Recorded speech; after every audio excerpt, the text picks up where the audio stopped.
Hi everybody, Cynthia here. I am just going to do a start to finish kind of tutorial on some of these altered bottle cap charms I made.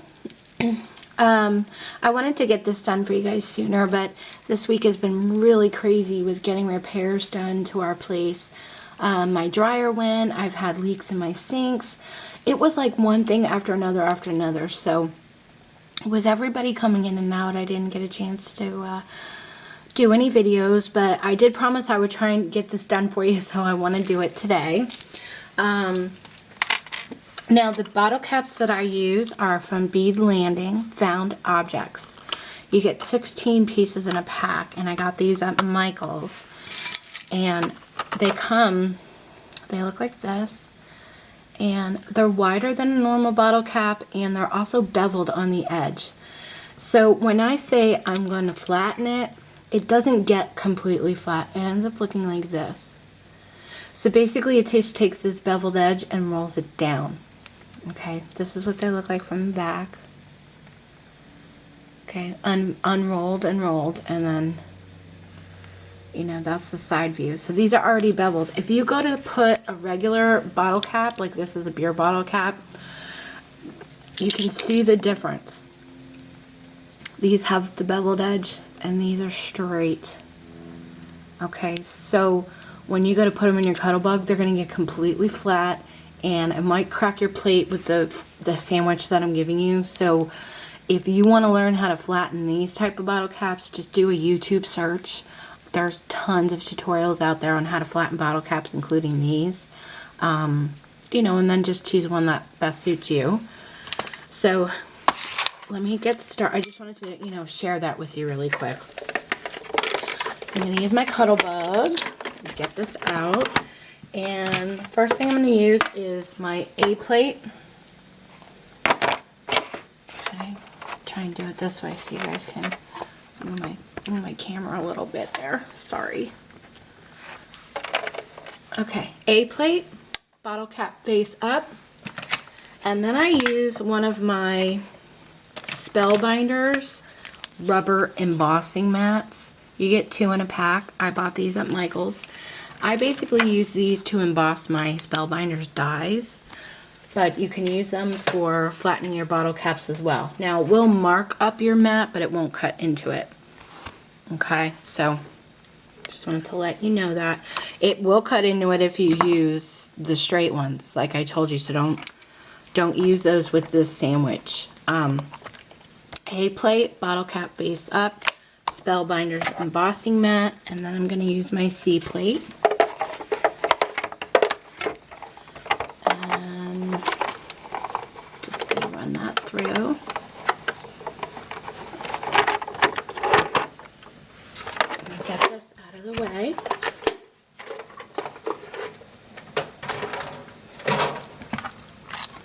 And they end up looking like that. Okay, not completely flat. And I have a scrap piece here. I'm going to use this image. So I'm using my 1-inch circle punch.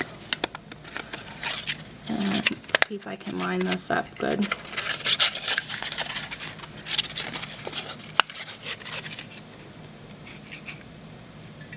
I just kind of want the trick-or-treat part.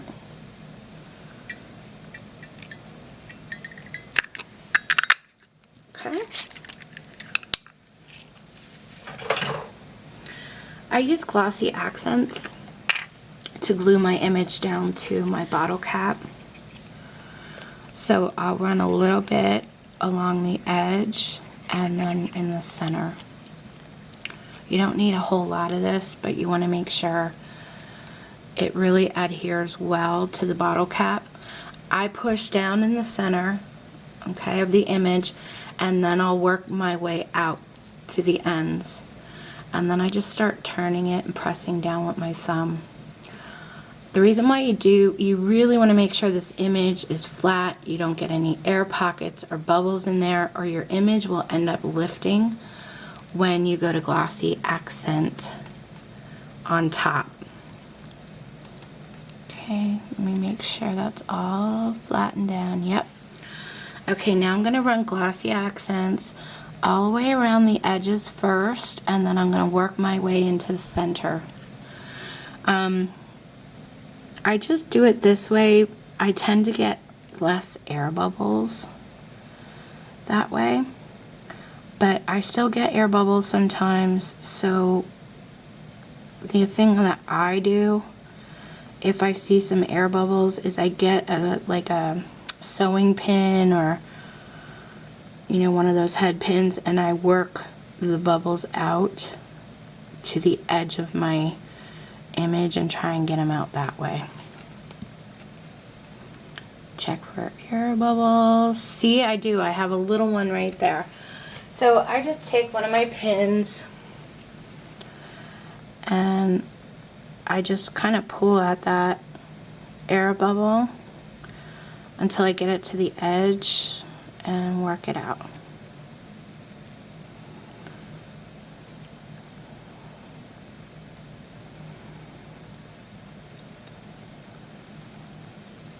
Here we go. Okay, now I'll lay that flat to dry.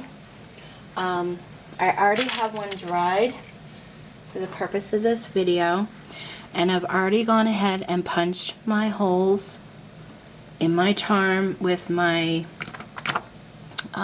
Tim Holtz drill punch. Okay, so we're just gonna start beating this up. Let me close my Glossy Accent so it doesn't dry out there. Okay, so I have some beads already done. These are 2 beaded charms I made already for it, and I am going to bead up one on camera so you can see what I'm doing. Sometimes I use these pins that already have a hole on the edge and they're straight down here, and create my hole that way. For my bigger charms, I use these head pins. These are the 3-inch head pins I got at Joann's. It was like $2 something a pack, and I usually wait till they're on sale and grab a couple of them, and you get 26 in a pack, so that's a pretty good deal.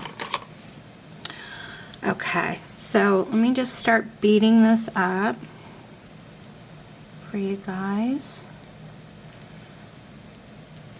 I'm gonna put, no wait, do I want to do it that way? Let me see. Let me put a bead cap, I think. And little guy, then the big one. Little guy. Yeah. And bead cap. And this one. Okay, now normally if this is longer, I cut a little piece off and just leave enough here to make my loop, and that I use my round nose pliers to create my loop. My bead fell off, sorry guys. And I'm just going to show you how I create my loops for these. So I usually work it on the edge. My needle nose, I grab the edge and I turn it around. I just broke, my bead just broke. Did you guys see that? Oh my gosh. Look, it just like busted up. Okay, let me do this with another. Well, actually, let me just show you this. My bottom bead broke, guys. I'm sorry. I normally twist it this way, okay? And then I just close out that end. Can you guys see that?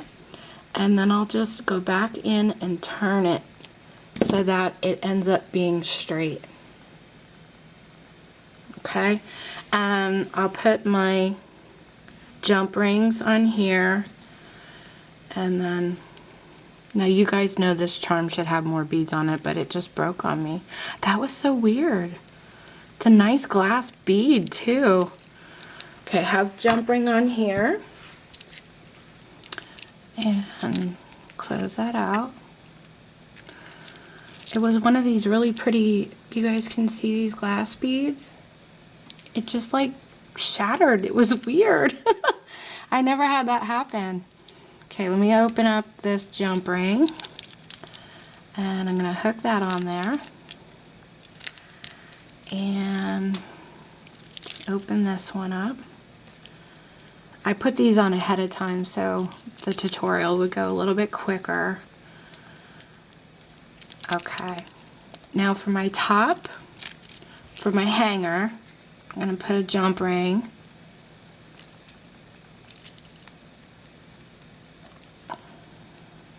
If I can get it in there. And then I'm going to use, whoop, told you guys I'm all thumbs today, so sorry. I'm going to use a Tim Holtz garment pin as my hanger. I'll just loop it through there and close that off. Okay, so that's the beaded part. Now I want to tie some lace. You can make a bow, you can just tie your lace on however you choose. This one here, I made a bow, so I think I will do the same for this one. I'll have to fix that and add a bead later, but I don't edit videos, so I'm just gonna keep going with this. Work with me, everybody. Okay. Ugh. It's so hard when your fingers don't want to work, and I have days where these joints don't agree with me. Okay.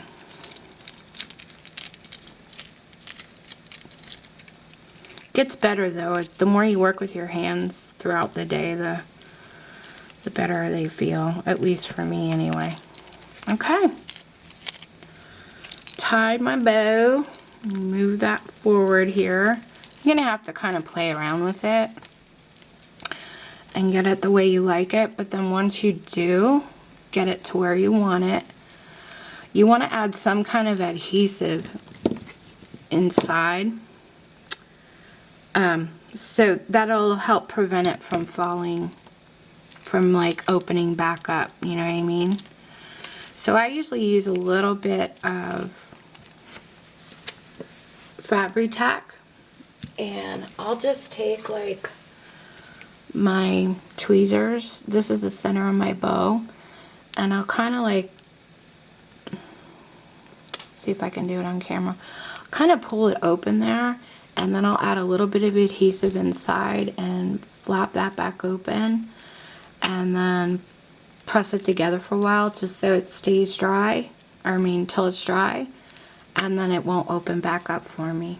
But that's pretty much how I do it, guys. If you have any questions, let me know.